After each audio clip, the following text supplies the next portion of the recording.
My sister-in-law always copied me and insisted that her child looked like my husband. She went nuts when I called her a homewrecker in the making. My husband has a very delusional sister-in-law, who we will call Kelly. Kelly is the girlfriend of my husband's late brother. They were not married but were allowed to be called sister-in-law for the sake of their 4-year-old son, hence the title half-cooked sister-in-law. Kelly was a lovely person at first, but her delusional tendencies just go over the top. She once had a cousin of my husband accused of seducing her. In her words, he was madly in love with her was never confirmed as he was the same as everyone else as he was with her. My issues started with her when she started targeting my husband and requesting all kinds of bullshit from him. She once asked him to sleep in their unit cause she said her son was scared. Mind you, they only had one bed, and it was on the floor in the middle of a tiny square room, which was the whole unit. We asked her to just come over to our bigger home, which had enough space for her to stay for a while. Since we also had a spare room, she and the child could use it. She refused and insisted on my husband to come over. My husband refused and told his mom, who had Kelly, to go to their house and stay for a while. The second incident was when she insisted my husband go with her and her child to the mall and spend time together. Cause according to her,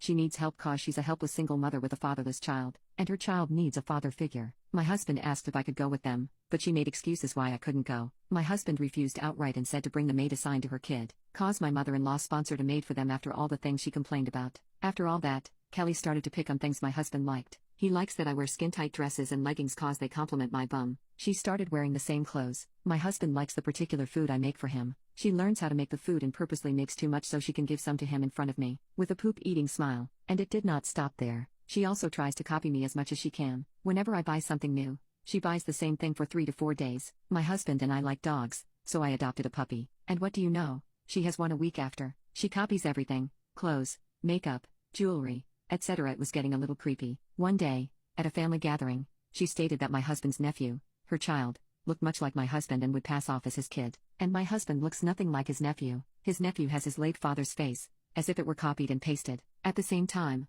my husband and his brother look nothing alike. I yelled a very audible no, they don't. This was followed by my husband's sister saying, "Are you blind? They look nothing like each other." I would say he has his father's face. Kelly responded, "People would mistake them like a father and son." She then proceeds to whip out her phone and show the wallpaper of it as my husband and his nephew smiling together. I looked at the phone and her and said, "Oh, is this why you've been trying to get my husband's attention the whole time?" Confused, my mother-in-law asked, "What do you mean?" I casually said, "Well, why don't you ask Kelly? She's been trying to get my husband alone with her for some time now." "Good thing your son's not an idiot." Kelly then shouts, "What the hell is your problem? I was just trying to give my son some normalcy and experience having a family and a father. By trying to take my husband? You are a homewrecker in the making, a stalker and a creep. No wonder no one would date you. God, your child would be better off without his whore of a mom in his life." I yelled back at her. I stood up, thanked everyone for their time, and left with my husband. Update: mother-in-law called us and asked if I was okay. She reprimanded me for my actions but was also sympathetic to the fact that Kelly offended me. She wondered if Kelly and I could come over and have a talk, straighten things out and see if Kelly needs help.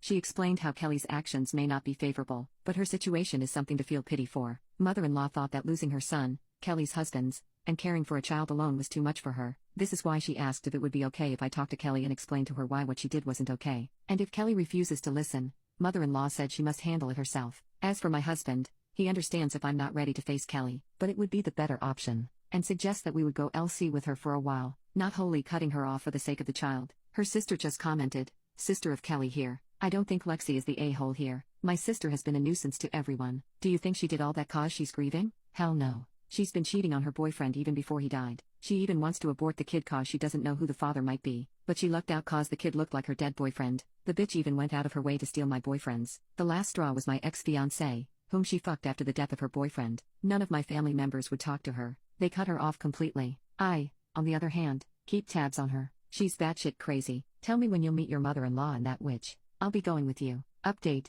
I went out to speak with mother-in-law and Kelly. She brought her kid, along with my husband, Kelly's sister Kayla, and Kelly's friend and neighbor, Pat. This all happened at mother-in-law's house. For starters, mother-in-law asked us about the incident and why it led to me name-calling Kelly. She told us that she was recording everything. I told her it may not be obvious, but Kelly has been openly trying to get my husband's attention. She wants him over at her house and to go somewhere with only the 3 of them to make it seem like they are a perfect family. Kayla snorted, laughed at the perfect family comment, and said, "Really? I thought you already had a guy for that. Wasn't his name David? Or was it Michelle? Oh, wait. It has got to be Rashid. You know the Indian guy you introduced your son to."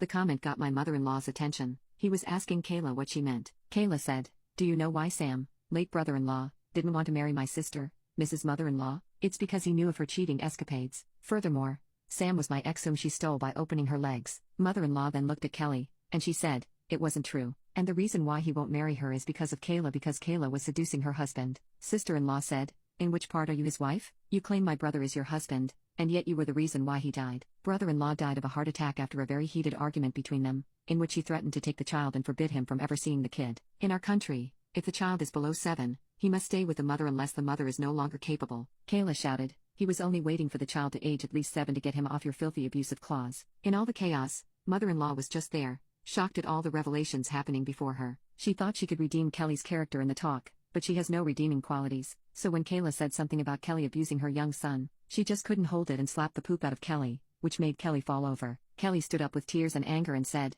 fine, you want that bastard of a child? You can have him. Swallow him up if you can. I don't need any extra baggage to be with me. And took off, leaving the child in my Mill's care. Mother-in-law almost had a heart attack after everything that happened. She was so mad that she had been the reason why this had been going on. She said, I encourage her to stay for the sake of the child. I should have filed for custody even before. We told her it wasn't her fault. She was just concerned about the child since he just lost his father. But after that, mother-in-law called up her lawyer friend and asked for help getting custody of the child. She is now in the process of filing for custody on the basis that the mother is a danger to her child, and had Kayla and Pat as witnesses for the abuse case. We also had a therapist scheduled for the boy to help him process everything that's currently happening and for him to recover from the abuse. My husband, on the other hand, wanted to get the child and adopt him as our own after everything settled down.